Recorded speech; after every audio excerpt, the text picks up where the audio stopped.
پہلے کی حدیثیں سنو. ایک صحابی رسول اتنا حسین و جمیل خوبصورت تھا. خوبصورت دیکھنے کے بعد ہمارے نبی اس شخص کو دیکھ کر, اس صحابی رسول کو دیکھ کر کہنے لگے اے پاک پروردگار اسے ایمان سے نواز دے. اتنا دعا کرنا تھا. وہ صحابی رسول اللہ کے نبی صلی اللہ تعالی علیہ وسلم کے قدموں میں اس وقت ایمان لے کر نہیں آیا تھا. آ کر ہمارے نبی کے قدموں میں گر جاتے ہیں. گرنے کے بعد کہتے ہیں کیا اللہ کے نبی صلی اللہ تعالی علیہ وسلم مجھ سے اتنی بڑی بڑی گناہ ہوئی ہے, کیا اللہ مجھے معاف کر دے گا؟ کہنے لگے کون ایسی خطا ہوئی ہے؟ کہنے لگے اللہ کے نبی صلی اللہ تعالی علیہ وسلم یعنی میں یہاں کا سردار تھا. کسی کے گھر میں اگر بچیاں پیدا ہوتی تھی تو میں اسے زندہ گور دفن کر دیا کرتا تھا. ایک مرتبہ میری بیوی حاملہ تھی اور میں سفر کو گیا. سفر میں کچھ عرصے کے بعد جب میں آیا, گھر کا دروازہ کھٹکھٹایا تو ایک ننھی سی بچی آتی ہے. دروازہ کھولتی ہے. کھولنے کے بعد ڈائریکٹ مجھے کہتے ہیں ابو جان. میں نے کہا ہمارے گھر میں بچیاں, ہمارے گھر میں لڑکی, اتنی ننھی سی چھوٹی سی بچی. اپنے باپ کو کہتے ہیں ابو جان. یہ سننے کے بعد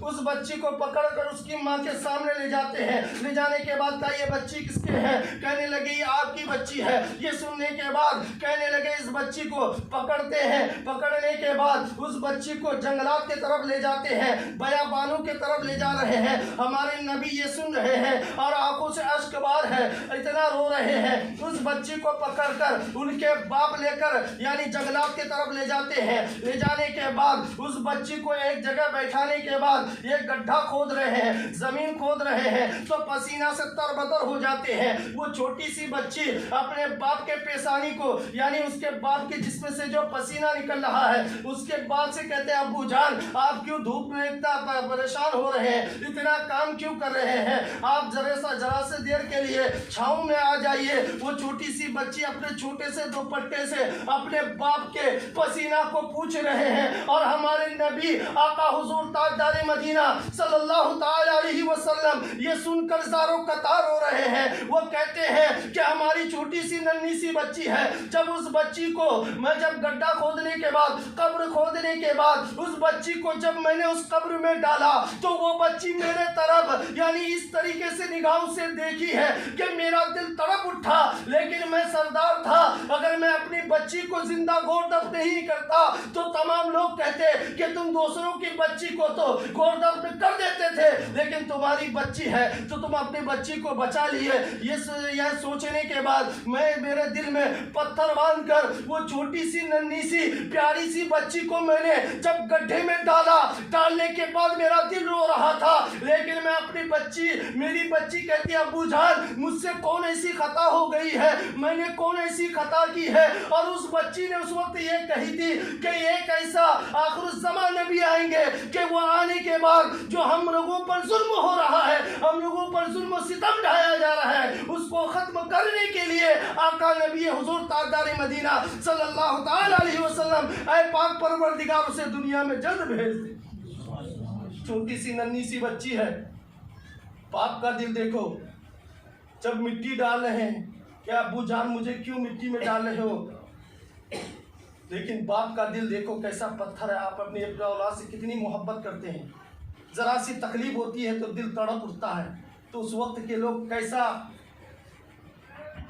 انسان تھا کہ اپنی بچی کو اپنے نظروں کے سامنے زمین میں زندہ گور دفن کر رہے ہیں.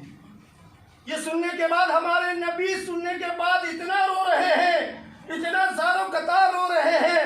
اس کے بعد کہنے لگے میں اپنی بچی کو مٹی کے اندر دبا دیا. دبانے کے بعد ہمارے نبی کہتے ہیں ایک بار اور سناؤ. تو صحابی رسول حضرت ابو بکر حضرت عمر فاروق کہتے ہیں کہ اے شخص یہ اللہ کے نبی صلی اللہ تعالی علیہ وسلم کو اتنا تکلیف کیوں دیتے ہو, یہ مت سناؤ, یہیں پہ رک جاؤ کیونکہ ہمارے نبی برداشت نہیں کر سکتے. اللہ اکبر. یہ منظر سننے کے بعد, یہ منظر دیکھنے کے بعد کوئی انسان کیا برداشت کر سکتے, لیکن ہمارے نبی جب یہ سننے کے بعد اتنا زاروں قطار ہوئے اور اللہ کی بارگاہ میں دعا کرتے ہیں. آج آپ اپنے اچھی بچیوں سے اس قدر محبت کرتے ہی ہیں, یہ ہمارے نبی کی دی ہوئی نعمت ہے. تو ہمیں اللہ کے نبی صلی اللہ تعالی علیہ وسلم پر قربان ہونی چاہیے کہ ہمارے نبی کی پیدائش میں آج ہم لوگ جلوس محمدی میں شامل ہوئے. ہماری یہ خوش نصیبی ہے. کہ نبی آخر الزمان حضور تاجدار مدینہ صلی اللہ تعالی علیہ وسلم نے ہمیں وہ چیز دے کر گئے ہیں کہ ہم اللہ کی بارگاہ میں سر و سجود ہو کر عبادت کریں گے۔ ایک مرتبہ حضرت اما عائشہ صدیقہ رضی اللہ تعالیٰ عنہ چکی چلا رہی تھی۔ چکی چلاتے ہوئے اللہ کے نبی صلی اللہ تعالیٰ علیہ وسلم اپنے جوتوں کی مرمت فرما رہے تھے، تو گرمی کی شدت کی وجہ سے پسینہ آ جاتا ہے۔ حضرت عائشہ صدیقہ اللہ کے نبی صلی اللہ تعالیٰ علیہ وسلم کے چہرے کو دیکھتے ہوئے چکی کو ایک بیگ بند کر دیتے۔ ہمارے نبی نگاہ نظر اٹھاتے ہیں، کہنے لگے عائشہ کوئی دھاگا ٹوٹا نہیں، کچھ ہوا نہیں، تم نے چکی کو کیوں روک دی؟ کہنے لگے میرے سرتاج، آپ کے چہرے سے جو پسینہ ٹپک رہا ہے 14ویں چاند کی طرح ایک ریشم کے دھاگے کے اندر